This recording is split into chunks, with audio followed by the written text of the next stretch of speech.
Irmãos, vamos a Gênesis capítulo 4. Eu vou ler todo o texto novamente. Estamos falando daquele episódio triste, dramático, violento de Caim e Abel. Então o texto todo é do versículos 1 a 16. Já falei até o versículo 7. E hoje deveria abordar do 8 ao 10. Próximo domingo, se Deus quiser, o restante. Então, Gênesis 4 diante diz: habitou o homem com Eva, sua mulher. Esta concebeu e deu a luz a Caim. Então disse: adquiri um varão com auxílio do Senhor. Depois deu a luz a Abel, seu irmão. Abel foi pastor de ovelhas e Caim lavrador. Aconteceu que no fim de uns tempos trouxe Caim do fruto da terra uma oferta ao Senhor. Abel, por sua vez, trouxe das primícias do seu rebanho e da gordura deste. Agradou-se o Senhor de Abel e de sua oferta, ao passo que de Caim e de sua oferta não se agradou. Irou-se, pois, sobremaneira Caim, e descaiu-lhe o semblante. Então lhe disse o Senhor: por que andas irado, e por que descaiu o teu semblante? Se procederes bem, não é certo que serás aceito? Se todavia procederes mal, eis que o pecado jaz à porta. O seu desejo será contra ti, mas a ti cumpre dominá-lo. Até aqui eu já expliquei semana passada. Disse Caim a Abel, seu irmão: vamos ao campo. Estando eles no campo, sucedeu que se levantou Caim contra Abel, seu irmão, e o matou. Disse o Senhor a Caim: onde está Abel, teu irmão? Ele respondeu: não sei. Acaso sou eu tutor de meu irmão? E disse Deus: que fizeste? A voz do sangue de teu irmão clama da terra contra ti. Eis agora, pois, maldito por sobre a terra. Eu não vou ler o restante, eu vou deixar para a próxima pregação. Vamos ficar até aqui. Vamos orar. Santo Deus, nosso bom Pai, é chocante lermos uma história dessa. E vendo o tamanho da pecaminosidade que entrou no coração dos homens após o pecado de Adão e Eva, que já temos comentado aqui deste púlpito. É desconcertante, absolutamente desconcertante. Não sei como uma humanidade que começou assim pode falar em esperança, pode falar em fé no homem. Uma das expressões mais sem sentido, esvaziadas que alguém pode pronunciar, mas infelizes, que uma das expressões mais infelizes que alguém pode dizer: fé no homem, na humanidade, na civilização ou coisas assim. Nos ajuda a examinar um pouquinho do que aconteceu aqui, mesmo panoramicamente, sem muitos detalhes, mas tirando lições importantes para as nossas vidas. Em nome do Senhor Jesus Cristo, te pedimos e agradecemos. Amém. Eu comentei que iria dividir em 4 partes esta história. A primeira seria a crise, que foi na pregação passada. A segunda, o crime. Terceiro, o diálogo desaforado com Deus. Essas 2 partes nós vamos ver hoje. E quarto, o castigo, que é na próxima semana. Vamos ver de uma maneira, como já comentei na oração, e vocês sabem, eu tenho repetido isso aqui, de uma maneira bem panorâmica, diferente dos detalhes das pregações da noite. Nós vemos o primeiro assassinato da história da humanidade, depois de já existirem 1000 homens, 1000 pessoas no mundo, de repente um matou o outro. Infelizmente não. 500, 100, 50, não. Logo no terceiro ser humano já acontece isto. Com o quarto, que era irmão dele. Então é algo extremamente, como já comentei, na oração mesmo, forte, um princípio, um início terrível para esta raça humana. Um crime estúpido, bárbaro, traiçoeiro, a ideia de vamos ao campo, de que iria com um certo propósito, ou um passeio de alguma maneira em algum lugar apropriado para esse tipo de traição, ou a ideia de que pegou outro de surpresa. Abel não tinha feito nada com Caim, qualquer assassinato choca, mas esse aqui em particular, além de ser irmão, que é um fratricídio, mas o outro não fez nada, coisa nenhuma com ele, pelo menos de acordo com o registro. Então vem a pergunta-chave: o que houve? O que houve para esse homem matar o irmão? 1 João 3, 11 e 12, a resposta está lá.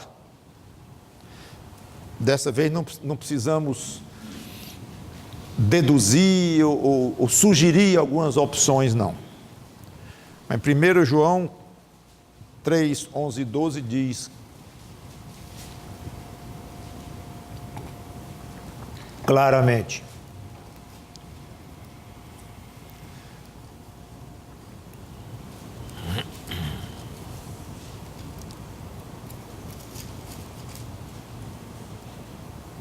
porque a mensagem que ouvistes desde o princípio é esta, que nos amemos uns aos outros, não segundo Caim, que era do maligno e assassinou a seu irmão. Curioso é que João pergunta exatamente a nossa pergunta: e por que o assassinou? Porque as suas obras eram más e as de seu irmão justas. Os propósitos dele eram maus. Ele era ruim de coração, de uma maneira especialmente ruim, porque na realidade nós podemos dizer que Abel era ruim, porque todo homem nasce pecador, depois do pecado, no caso dos pais deles, Adão e Eva. Então, teologicamente, podemos dizer: Abel nasceu pecador, verdade. Caim nasceu pecador, verdade. Isso aqui não está mudando a teologia, não é que Abel nasceu sem pecado, nasceu diferente, não é isto. Mas o coração de Abel, à medida que ele foi crescendo, foi se voltando para Deus, se voltou para Deus, e teve interesse em se relacionar corretamente com Deus. Quando fala em oferta a Deus, já pressupõe a ideia de um reconhecimento de pecado. Aqui já é implícito, bem implícito, não está explícito aqui. Mas quando diz que as obras de Abel eram justas, entendo que é no contexto dele entender que ele tinha pecado dentro de si, lutava contra a carne dele, lutava contra as tendências, como todo ser humano que nasceu depois de Adão e Eva pecarem, exceção Jesus Cristo. Bom esclarecer isto.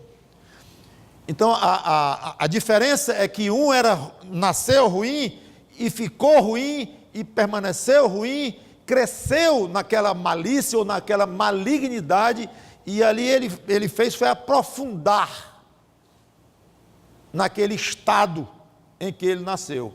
O outro não, tentou lutar contra esse estado, não se conformar contra esse estado de pecador, e querendo se aproximar do Deus Criador.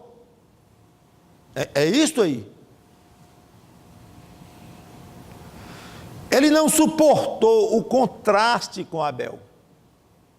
É interessante isso. Ele se sentiu agredido pelas boas obras, ou pela justiça, no caso, as obras dele eram justas, de Abel, a maneira correta dele se comportar no dia a dia lá, no tempo deles, especialmente com relação a Deus, a tal ponto que Deus se agradou da oferta de Abel. Caim não conseguiu e nem tinha interesse de coração em agradar a Deus. E essa diferença de comportamento, de atitude e as consequências disso diante de Deus deixaram Caim muito inconformado. Interessante, em João 3, 19 e 20, nós lemos um princípio que está operando aqui, inclusive.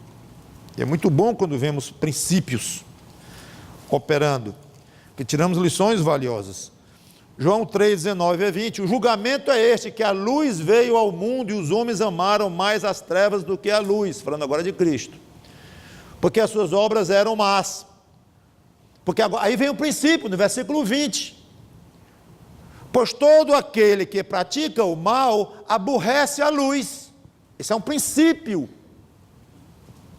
E não se chega para a luz, a fim de não serem arguídas as suas boas obras. É exatamente o que aconteceu aqui. A luz de Abel passou a incomodar tremendamente Caim, ficou insuportável para ele. Não aguentou mais a companhia dele. Bom, já vimos 3 pecados de Adão na semana passada, que foi a rejeição à soberania de Deus, a inconformação de não ser aceito por Deus, a oferta dele forçou, e o orgulho, já comentamos. Hoje eu quero ver mais alguns. Inveja.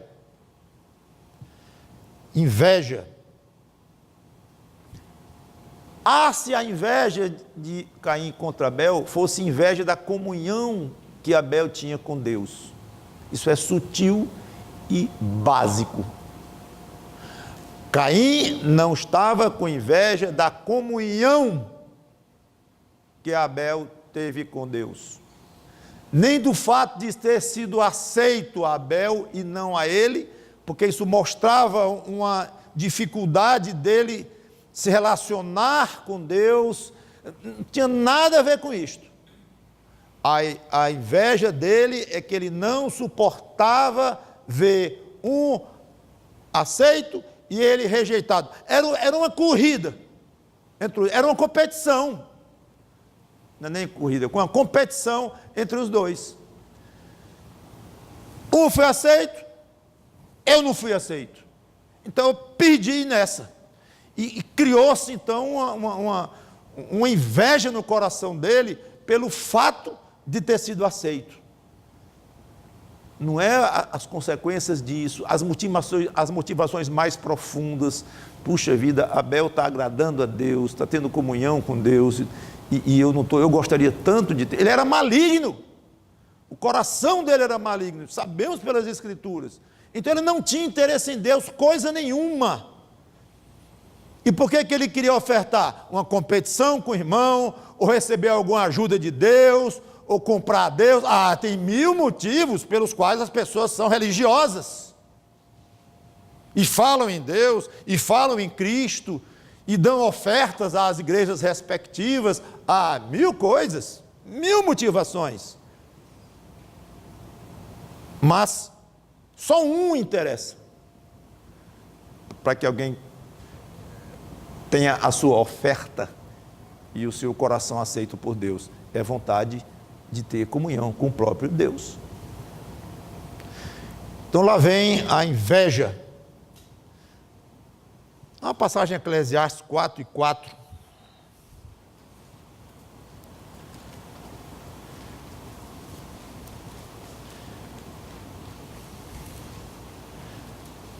E diz assim, Eclesiastes 4:4. Então vi que todo o trabalho e toda destreza em obras provém da inveja. Olha só. Inveja do homem contra o seu próximo. Também isto é vaidade e correr atrás do vento. Na Nova Versão Internacional, em vez da palavra inveja, tem competição. Interessante, substituíram a palavra, tiraram a palavra inveja e botaram competição. A ideia é mais ou menos a mesma.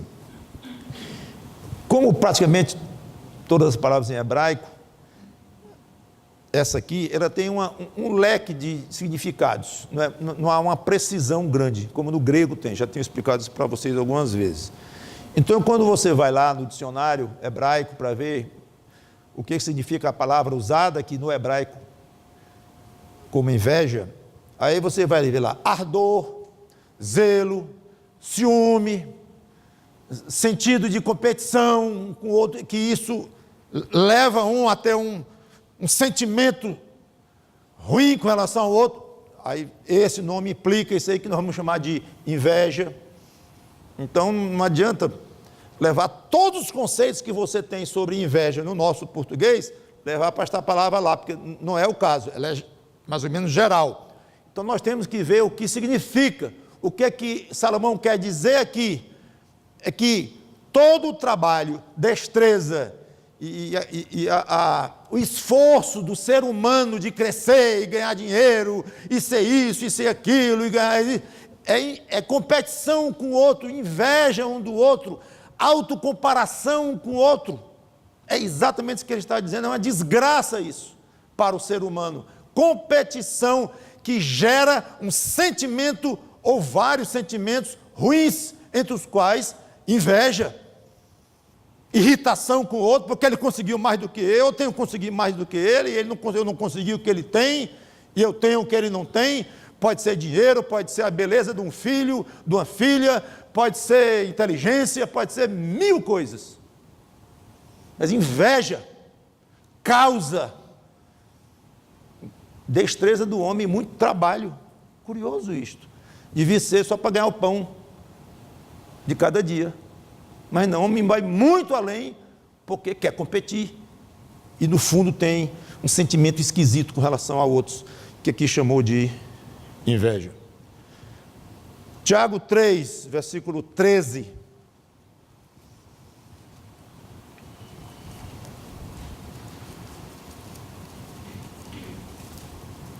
Diz assim: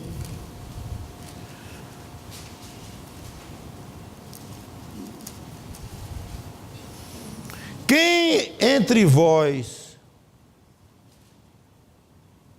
Tiago 3, 13 a 17, quem entre vós é sábio e inteligente, mostre mansidão de sabedoria, mediante condigno parecer as suas obras. Se pelo contrário tendes em vosso coração inveja amargurada e sentimento faccioso, nem vos glorieis disto, nem mintais contra a verdade. Essa não é a sabedoria que desce lá do alto, antes olha a linguagem dele, é terrena, animal e demoníaca, pesada. Acusação, pois onde há inveja e sentimento faccioso, aí há confusão e toda espécie de coisas ruins. Terminou na morte do outro. Estava arraigado no coração do outro, esse sentimento. A sabedoria, porém, lá do alto é principalmente pura, aí o contraste. Depois pacífica, indulgente, tratável, plena de misericórdia, de bons frutos, imparcial, sem fingimento. Dá vontade de continuar lendo. E, não vou ler lá em Gálatas 5:20, quando fala do fruto da carne, está lá inveja. O ciúme, que é a mesma palavra no grego, zelos, zelo, tradução literal é zelo.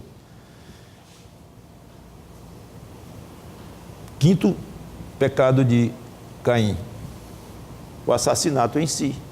Agora que eu cheguei lá, eu comentei na pregação passada, lembra? Quando a gente fala em Caim é aquele que matou o irmão. É claro, está certo essa imagem.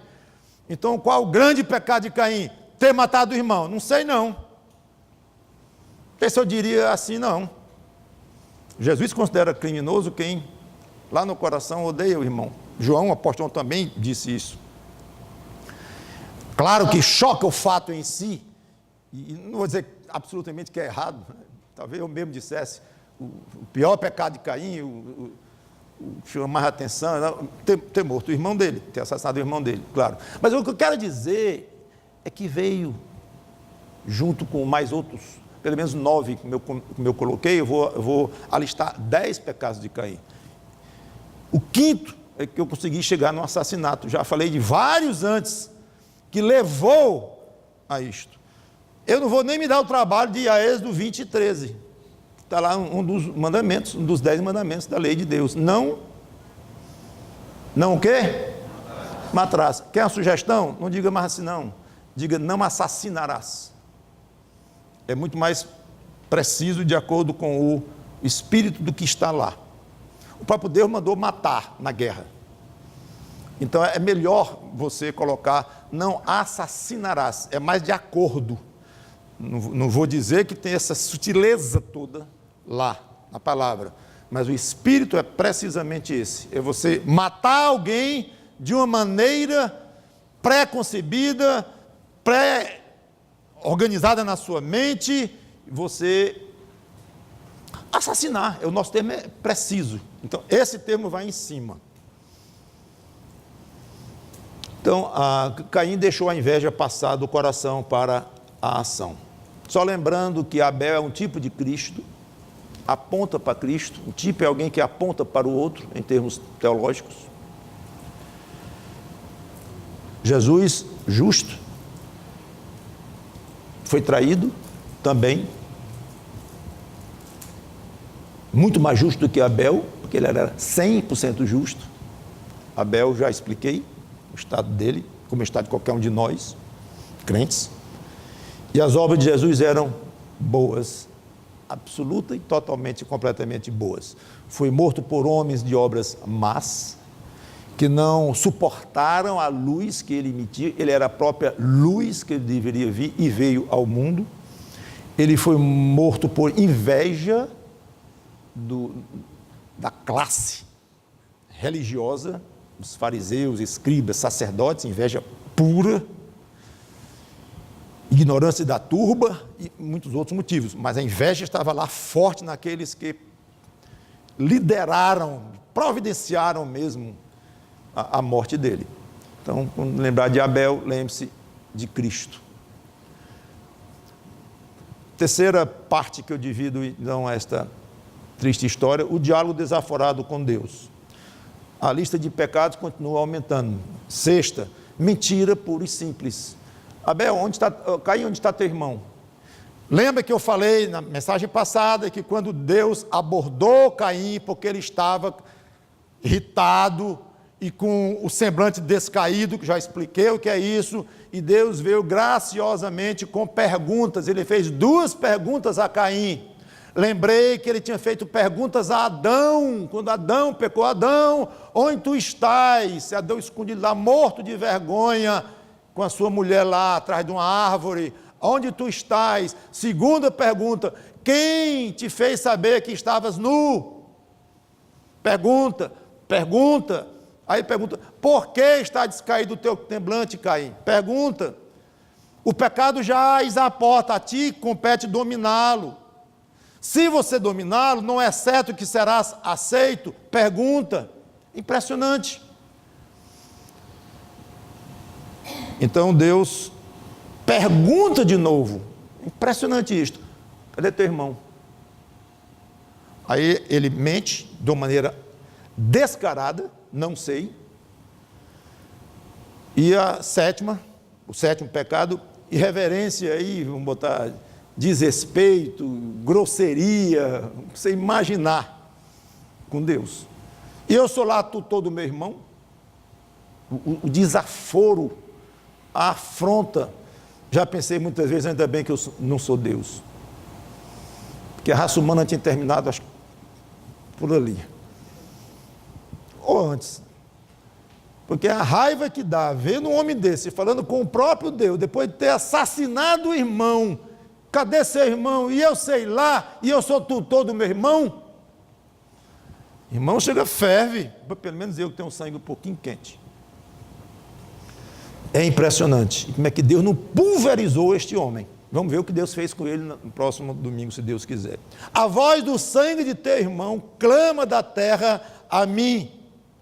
É como se Abel estivesse gritando do seu túmulo para que Deus visse tudo aquilo e pedisse justiça. É curioso, Deus coloca isso no primeiro assassinato.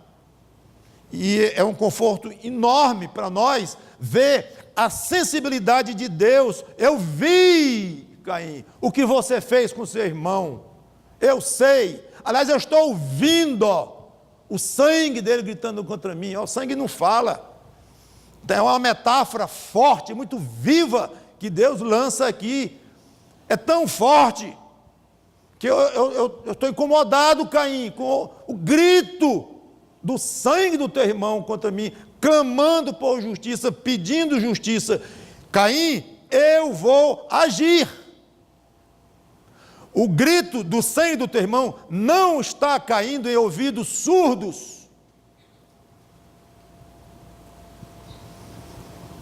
É muito confortante, irmãos. Eu vou encerrar aqui com esta lição.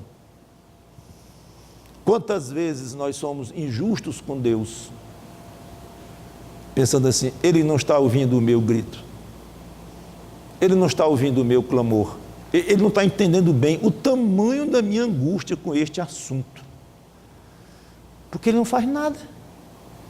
Aliás, Ele faz sim, permite piorar. Eu oro por um assunto e piora, aí eu oro mais e piora, e eu oro mais e piora. Não pode.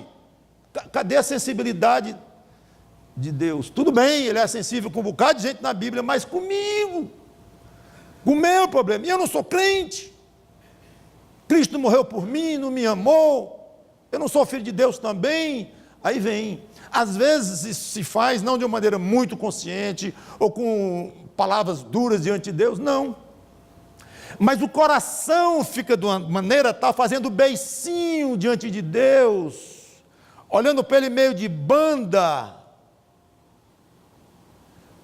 que equivale a você estar dizendo tudo isso no rosto dele.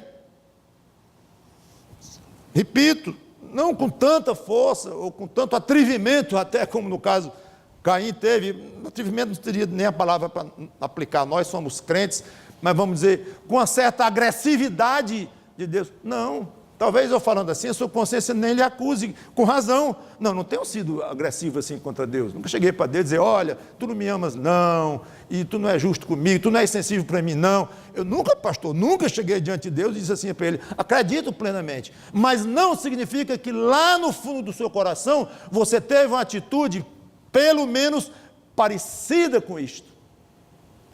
Se não com agressão direta, mas como eu falei, com um beicinho, com manha, com um choramingo, meio vítima nas mãos de Deus. Isso é ofensivo a Deus. Pois bem, meu irmão, minha irmã, todos nós passamos por esse tipo de experiência em que parece que Deus não está ouvindo ou não está sensível ao nosso problema. Uma história dessa é fantástica para nos lembrar, lá em Caim e Abel, logo no início, o sangue do teu irmão clama da terra contra mim. E eu vou agir. Vamos ver na próxima pregação o castigo que ele deu sobre Caim. Específico, fora o castigo sobre os pecadores sem Cristo. Então, vamos ficar com isso na nossa mente. Tudo que você, filho de Deus, em Cristo, crente, clama a Deus, está caindo em ouvidos extremamente sensíveis, amorosos, atentos. Nada, nenhum clamor, nenhum suspiro seu passa despercebido diante de Deus. Nenhuma lágrima sua cai sem que Ele veja e sinta aquela lágrima. Pode ter absoluta certeza disto. Você não vai ouvir, muito provavelmente, que não é o costume dele, ouvir frases desse tipo, revelando direto, eu estou ciente, calma. Provavelmente você não vai ouvir isso, mas onde entra a fé, onde entra o estudo das Escrituras, onde entra os exemplos que nos animam. Então, quase como se fosse, Abel, fique tranquilo na sua cova, em termos de corpo, na sua terra onde você está enterrado aí, fique tranquilo, que eu estou ouvindo o seu sangue clamar e será feito justiça. As injustiças que fazem contra você, as calúnias que fazem contra você, as difamações, são muitas. contra todos nós, até de pessoas queridas, de não queridas, de amigos, de pessoas que nem nos conhecem, de todo jeito, todos somos alvos de agressões desse tipo. Bem-aventurado o que tem sede de justiça, porque serão fartos. Então fique com essa lição. A grande vítima dessa história aqui é Caim, vítima dele próprio, vítima do diabo, vítima da pecaminosidade do coração totalmente em trevas, perdido, ruim. A vítima aqui, a rigor, não é Abel. Abel tinha Deus de lado, enquanto estava vivo, depois de morto, e é um depois de morto que nós sabemos que ele está com Cristo. Então, a grande vítima é Caim. Quem faz vítima é pecado. Deus não faz vítima ninguém. Deus não faz vítima, não maltrata, não machuca. O que ele faz é para o bem. Se machuca, é para o bem. Então não pode chamar de maltrato. Pode até machucar, usando a palavra que eu usei, ele pode até ferir, mas com um propósito benigno. E quem é alvo de um propósito benigno não é vítima, é um felizardo. Vamos orar. Obrigado, Senhor Deus, pelo felizardo Abel. E que pena deste infeliz Caim, coitado, vítima do seu próprio pecado, de um coração preto nas trevas. Obrigado porque em Cristo nós somos beneficiados. Não somos vítimas, nós somos agraciados. E muito menos vítimas de ti, que é um pensamento revoltante, repugnante. Que nós mesmos, com certeza, já praticamos esse tipo de pensamento, se não muito explícito, mas pelo menos, como já comentei, de uma maneira meio disfarçada, mas achando que tu não estás bem, com o ouvido bem afiado para nos ouvir. Que injustiça contigo. Muito obrigado pela tua proteção, pela tua justiça, que pode até demorar aos nossos olhos, mas ela vai chegar, e vai chegar com força.